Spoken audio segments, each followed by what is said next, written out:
Sahabat GKI Klasik Solo, mari bersama berdoa sebelum merenungkan firman Tuhan.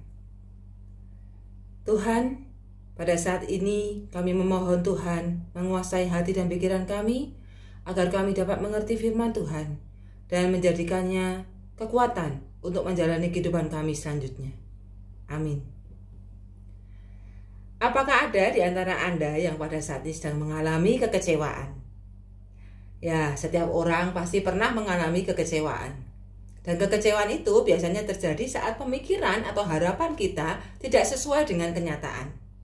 Kadang skalanya kecil dan mudah untuk diatasi, namun kadang skalanya besar dan sulit diatasi sehingga kemudian menjadi berlarut-larut. Nah, jika berlarut-larut, dampaknya akan negatif pada kondisi kesehatan mental kita, emosional kita, bahkan juga fisik kita. Dan ketika seseorang itu kecewa, maka dia memerlukan pemulihan. Tentu saja pemulihan itu ada prosesnya, walaupun prosesnya kadangkala juga tidak mudah, tetapi pemulihan itu diperlukan supaya seseorang itu kemudian muncul sebagai pribadi yang lebih tangguh, yang siap untuk kembali melanjutkan kehidupan. Nah, salah satu tokoh Alkitab yang pernah mengalami kekecewaan adalah Elia, sang nabi Tuhan. Nah, ini ditulis di dalam kitab 1 Raja-Raja pasal 19. Saya mengajak sahabat GKI Klasik Solo untuk membaca ayatnya yang ke-9 sampai ke-18. 1 Raja-Raja pasal 19 ayat 9 sampai 18. Demikian firman Tuhan. Di sana masuklah ia ke dalam sebuah gua dan bermalam di situ. Maka firman Tuhan datang kepadanya demikian. Apakah kerjamu di sini, hai Elia? Jawabnya, aku bekerja segiat-giatnya bagi Tuhan, Allah semesta alam. Karena orang Israel meninggalkan perjanjianmu, meruntuhkan mezbah-mezbahmu, dan membunuh nabi-nabimu dengan pedang. Hanya aku seorang dirilah yang masih hidup, dan mereka ingin mencabut nyawaku. Lalu firman-Nya, keluarlah dan berdiri di atas gunung itu di hadapan Tuhan. Maka Tuhan lalu, angin besar dan kuat yang membelah gunung-gunung dan memecahkan bukit-bukit batu mendahului Tuhan. Tetapi tidak ada Tuhan dalam angin itu. Dan sesudah angin itu datanglah gempa. Tetapi tidak ada Tuhan dalam gempa itu. Dan sesudah gempa itu datanglah api. Tetapi tidak ada Tuhan dalam api itu. Dan sesudah api itu datanglah bunyi angin sepoi-sepoi basah. Segera sesudah Elia mendengarnya, ia menyelubungi mukanya dengan jubahnya, lalu pergi keluar dan berdiri di pintu gua itu. Maka datanglah suara kepadanya yang berbunyi, apakah kerjamu di sini, hai Elia? Jawabnya, aku bekerja segiat-giatnya bagi Tuhan, Allah semesta alam, karena orang Israel meninggalkan perjanjianmu, meruntuhkan mezbah-mezbahmu, dan membunuh nabi-nabimu dengan pedang. Hanya aku seorang dirilah yang masih hidup. Dan mereka ingin mencabut nyawaku. Firman Tuhan kepadanya, pergilah, kembalilah ke jalanmu, melalui padang gurun ke Damsyik, dan setelah engkau sampai, engkau harus mengurapi Hazael menjadi raja Aram, juga Yehu, cucu Nimsi, haruslah kau urapi menjadi raja atas Israel, dan Elisa bin Safat dari Abel Mehola harus kau urapi menjadi nabi menggantikan engkau. Maka siapa yang terluput dari pedang Hazael akan dibunuh oleh Yehu, dan siapa yang terluput dari pedang Yehu akan dibunuh oleh Elisa. Tetapi aku akan meninggalkan 7.000 orang Israel, yakni semua orang yang tidak sujud menyembah Baal, dan yang mulutnya tidak mencium dia. Pada saat itu, Israel terpecah menjadi 2 kerajaan, yakni Israel Utara yang disebut Israel dan Israel Selatan yang disebut Yehuda. Israel sudah menyimpang dari Tuhan, dan hal itu terjadi justru karena rajanya Ahab membiarkan dirinya dan bangsanya menyembah Baal, dewa dari Isabel istrinya. Maka Elia menantang umat Israel di Gunung Karmel. Ia mengadakan pertandingan antara dirinya dan nabi-nabi Baal untuk membuktikan siapa Tuhan yang sesungguhnya. Dan Tuhan pun merespons secara dramatis sehingga terbukti bahwa ia adalah Tuhan yang sesungguhnya dan bahwa Baal sama sekali bukan Tuhan.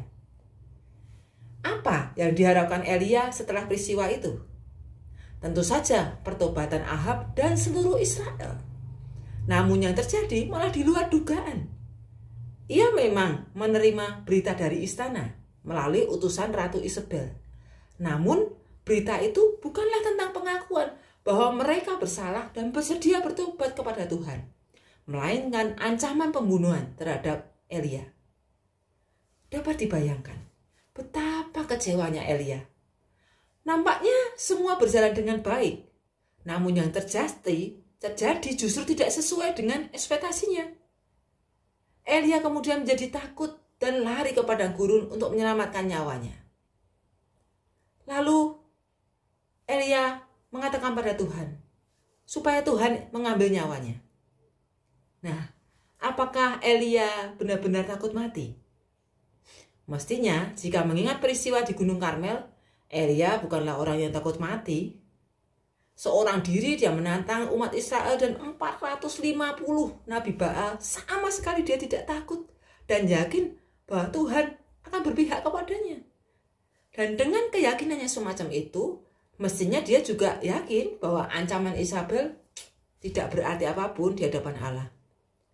Namun kini di padang gurun dia memohon pada Tuhan untuk mati. Nah, seseorang yang takut mati mestinya tidak akan memohon untuk mati kan, kalau takut mati. Kalau begitu, kenapa Elia ingin mati? Nah, nampaknya Elia kecewa berat. Karena ia merasa sudah bekerja dengan sangat giat bagi Tuhan. Namun hasilnya nol. Ahab membiarkan istrinya mengancam nyawanya. Dan itu berarti tidak ada niat sedikit pun dalam diri Ahab sebagai raja untuk membawa bangsanya bertobat dan kembali kepada Tuhan. Padahal mereka sudah melihat sendiri tindakan Tuhan yang begitu spektakuler melalui api dari langit yang menyambar korban bakaran yang disiapkan Elia. Mereka sudah membuktikan bahwa Tuhan Israel itulah yang betul-betul Tuhan dan bukan Baal.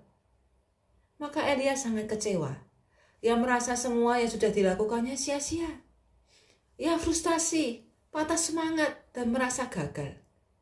Ia juga merasa lelah karena merasa bekerja sendirian. Dia berkata pada Tuhan, hanya aku sendiri yang masih hidup. Nah, atas kekecewaan Elia, apa respon Tuhan? Pertama-tama, Tuhan memulihkan kondisi fisiknya Elia. Caranya, Tuhan menyuruh malaikatnya memberi Elia makan dan minum sampai 2 kali. Dan Tuhan juga membiarkan Elia tidur. Itu ditulis di perikop selanjutnya di atasnya yang tadi tidak kita baca, yaitu 1 Raja-Raja 19 ayat 1-8.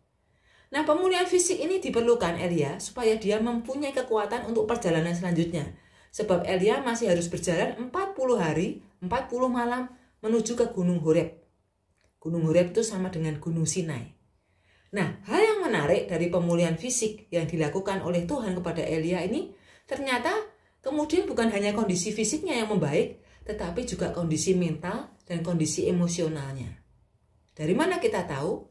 Tadinya secara mental Elia sudah down, sehingga dia tidak lagi dapat berpikir sehat, dikuasai dengan emosi yang sedang kecewa berat, sehingga tidak ada hal lain yang dipikirkannya selain mau mati. Dia minta mati kepada Tuhan. Tetapi sekarang ketika di hadapan Tuhan, Elia ditanya, apa kerjamu di sini, hai Elia? Elia menjawab, aku bekerja segiat-giatnya bagi Tuhan, Allah semesta alam. Karena Israel sudah meninggalkan perjanjianmu, merobohkan mezbah-mezbahmu, membunuh nabi-nabimu dengan pedang.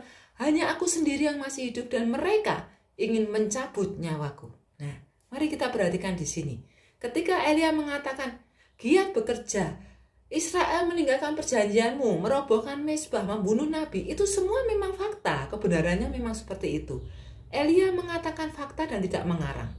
Begitu juga ketika dia mengatakan, hanya aku sendiri yang masih hidup, itu memang fakta. Tetapi Elia tidak tahu bahwa itu fakta yang salah. Dia tahunya faktanya cuma dia sendiri yang masih hidup, tetapi di bagian akhir tadi kita tahu, ternyata ada 7.000 orang Israel yang lainnya yang masih setia pada Tuhan juga. Tetapi kita melihat di sini bahwa tidak ada lagi permintaan untuk mati. Jawaban mereka berusaha mencabut nyawaku, menunjukkan bahwa kini Elia sadar bahwa sebenarnya bukan saya yang mau mati, tetapi mereka yang mau saya mati. Dan ketika Tuhan bertanya untuk kedua kalinya dengan pertanyaan yang sama, jawaban Elia juga masih sama dengan jawaban yang pertama tadi. Artinya apa? Jawabannya berdasarkan fakta, bukan emosional semata-mata. Itu berarti apa? Akal sehatnya sudah kembali karena dia berbicara dengan fakta dan bukan dengan emosi. Nah, setelah pemulihan fisik, kemudian Tuhan memberikan kepada Elia pengalaman spiritual, yaitu perjumpaan dengan Tuhan sendiri. Perjumpaan yang terjadi bukan dengan peristiwa spektakuler, bukan dengan angin yang besar yang mampu memecahkan bukit batu, bukan dengan gempa yang mampu mengguncang bumi, bukan dengan api yang menghanguskan, melainkan dengan hembusan angin yang lembut. Dan disitulah Elia mengalami kehadiran Tuhan. Nah, menarik karena mungkin pada umumnya orang akan berpikir bahwa ketika seseorang itu ada di titik yang paling bawah dalam hidupnya, dia memerlukan perjumpaan dengan Tuhan yang spektakuler, yang dramatis supaya dia pulih. Perjumpaan yang menunjukkan bahwa kuasa Tuhan itu besar. Tapi di sini kita melihat pengalaman Elia menunjukkan tidak harus seperti itu. Perhatian Tuhan melalui makanan dan minuman bukanlah hal yang spektakuler. Itu adalah kejadian yang sederhana, namun penuh dengan kelembutan. Begitu juga dengan kehadiran melalui angin sepoi-sepoi. Kehadiran yang penuh dengan kelemah lembutan.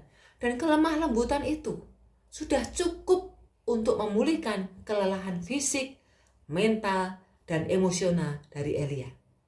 Elia yang tadinya tidak punya tujuan hidup, sekarang dia dimampukan untuk berani lagi menghadapi kenyataan hidupnya. Dia tidak berhenti pada kecewa saja, tetapi kemudian dia kini tahu bahwa masih ada pekerjaan besar yang harus dilakukannya. Pekerjaan besar itu bahkan terkait dengan kelangsungan hidup dua bangsa, yaitu bangsa Aram dan Israel, dan juga penggantinya nanti, Elisa.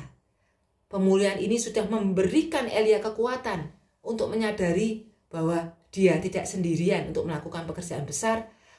Ada Tuhan bersamanya dan juga ternyata ada 7.000 orang lainnya yang masih akan mendukungnya. Sahabat GKI Klasik Solo, apakah saat ini Anda sedang mengalami kekecewaan?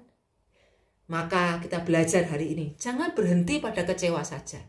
Jangan membiarkan kekecewaan itu berlarut-larut karena itu akan merusakkan kesehatan mental, emosional, bahkan fisik Anda sendiri. Mintalah pemulihan pada Tuhan. Sekarang, jangan tunda-tunda lagi. Tanpa Tuhan, kita hanya akan terus berlarut-larut dalam kekecewaan dan hidup kita menjadi mandek. Mintalah kepada Tuhan. Sebab hanya Tuhan yang mampu masuk sampai hati kita yang paling dalam, memulihkannya dan memberikan kekuatan ekstra untuk menjalani kehidupan yang masih harus terus berlanjut. Tuhan memberkati kita. Amin.